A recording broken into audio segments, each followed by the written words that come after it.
What if I told you that this little candle can help you stop your scrolling habit? Hi, my name is Claudette, and this is Always Turning Pages. On this channel, I dive deep into the midlife experience. Topics include identity shifts, creative solutions to family dynamics with adult kids, and life topics affecting the Gen X or Boomer cohort. I'm an active creator and writer, which means I will often link my content in the videos. On this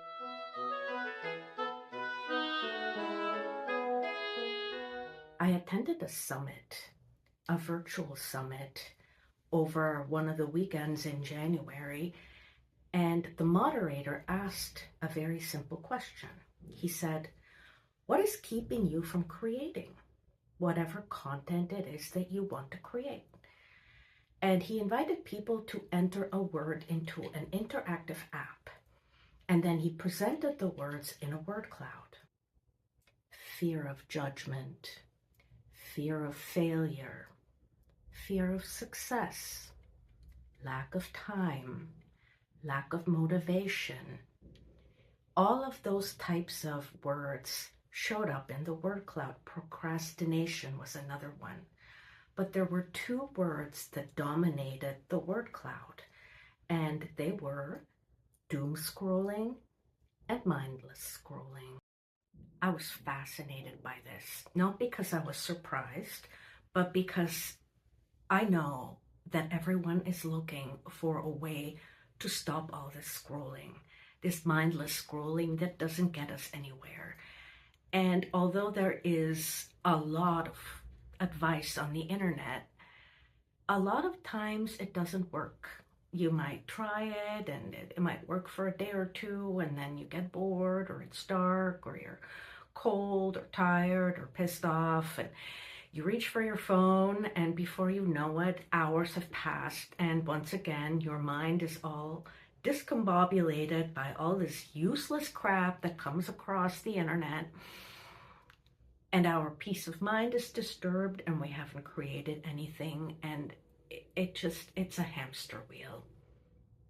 And so I decided to take matters into my own hands and put a serious effort towards stopping the scrolling.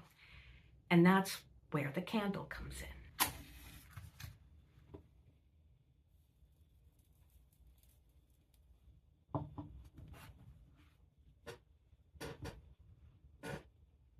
I actually heard the term candle gazing the first time in a video presented by Pam Gregory, who is a UK-based astrologist, and she has a YouTube channel. And she mentioned something about candle gazing, and I remember thinking, what is that? Is that like an actual thing? And so I looked into it a little bit, and it turns out candle gazing is a thing. The official term is Trataka. I don't know if I'm pronouncing that right.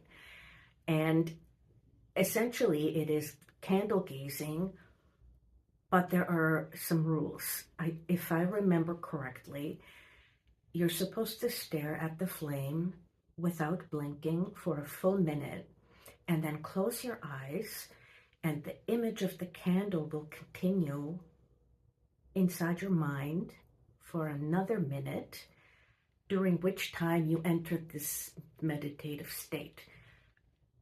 I'm not 100% sure I'm explaining it right. I did do a little bit of research, and I will maybe do a little more, but the point really for me wasn't so much the blinking, not blinking, eyes open, eyes closed. The point for me was to find something calming to do that would allow me to disconnect from that urge to reach for my phone and start scrolling mindlessly. And having a candle nearby seemed like a very simple and pleasant solution. Here in Toronto and the surrounding geographical area, we are in darkness from 5 o'clock on until 7 o'clock the next morning. And a lot of people like using candles, maybe all year, but especially during the cold, dark winter months. So having a candle nearby, it's not a burden for anybody. Almost everybody I know has candles in their home. So why not take one of those candles and light it when you have that urge to scroll, and sit beside it and look at it just for a little while. It doesn't have to be a timed minute. You can time it if you want to, but then you're relying on your device again and pick it up and all that. You can think about something, or you can think about nothing, or you can count to 60 or even 120 forward or backward or in a different language. But use that candle to help you disconnect your mind from wanting to be entertained by random crap on the internet.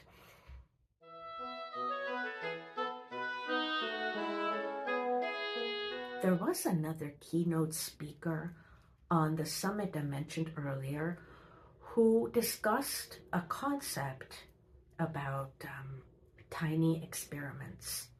She decided that setting a faraway goal, such as lose 20 pounds by bikini season or something, puts an enormous amount of pressure on the person to achieve that goal, and it's almost inevitable that they're going to fail.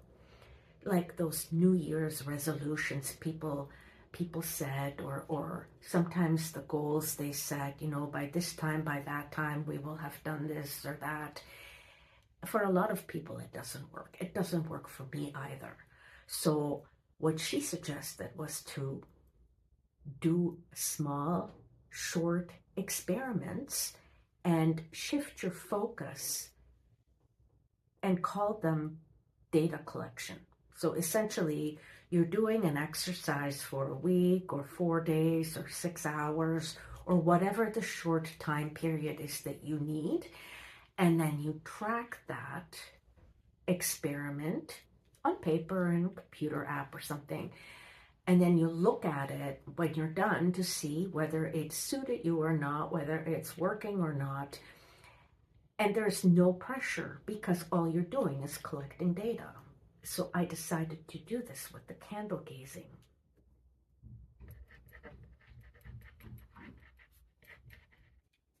I created a little chart and I tracked my candle gazing on here. It's very simple. It has a date and it has a description space where I can write down how I feel. And then I created a second chart, smaller. I'll link that below in the video if you want to have a look at those. And I wanted to see if it would work, if I would use a candle, light a candle every time I felt the urge to scroll aimlessly. And it's been an interesting week, particularly because I've been in a really crappy mood, and there's been some family dynamics that have affected me, and I took the candle out a lot, is what I'm trying to say. But I wanted to draw attention to the fact that candle gazing doesn't have to mean you can never scroll again.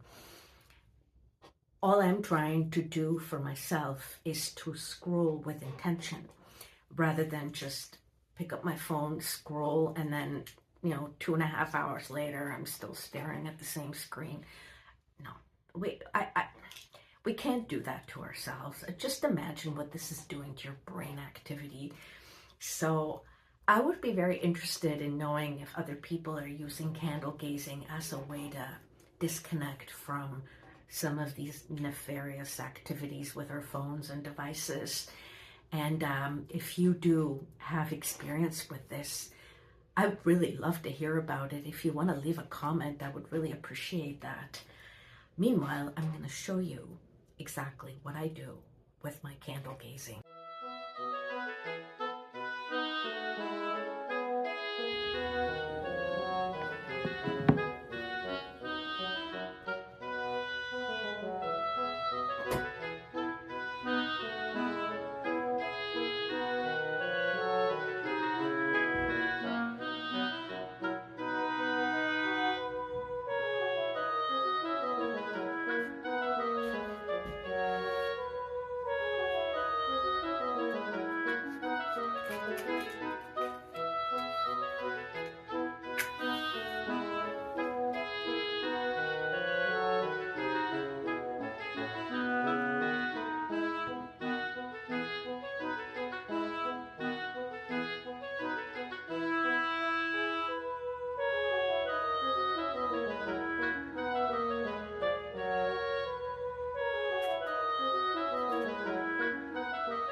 Thank you so much for watching.